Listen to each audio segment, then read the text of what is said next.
Browns back in Berea for a short week, Mary Kay, and they are still thinking playoffs. Obviously, they need to win out, and they need help. But Demarius Randall today, as you would expect, wasn't real shy about using the playoff word. We heard some guys on Sunday talk about it.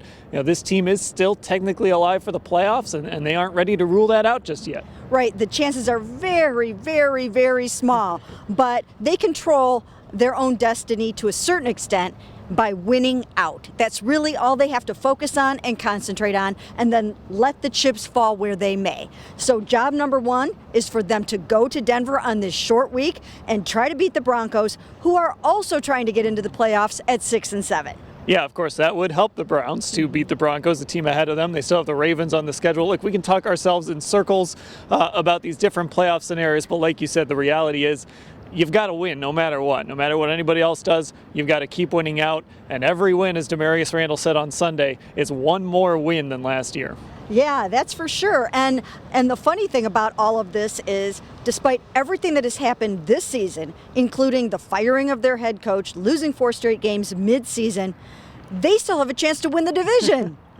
Yeah, who would have thought we would have been saying that back in October? Of course, Baker Mayfield has been the topic of discussion as well. His arm strength that he got to show off on Sunday. Greg Williams, when we talked to him on Monday in a conference call, was impressed about it. Everybody talking about Mayfield's ability to get the ball down the field and his arm strength. Yeah, you know what? I mean, he's just got sensational arm talent all the way around. Everyone always talks about the accuracy, and he's got to be one of the best in the NFL already at that. But he showed off the big arm the other day. And I think because of his size, people don't think of him that way. Heading into this draft, everyone talked about Josh Allen's arm. Well, I had people telling me that his arm is even better than Josh Allen's.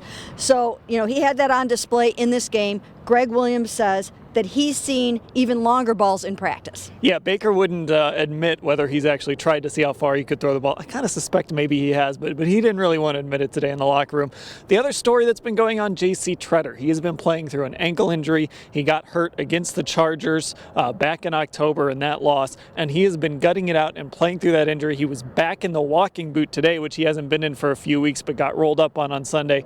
But even on the short week, he expects to play.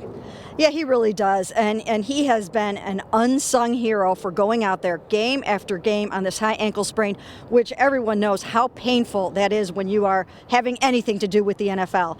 Those things are absolutely horrible. We see him getting the treatment after every game. We see him hobbling out of the locker room. So for him to stand out there every game and play the way that he's been playing, because he knows the team really needs him right now, has just been incredible. All right, we'll have full coverage of everything that happened here today at cleveland.com/Browns.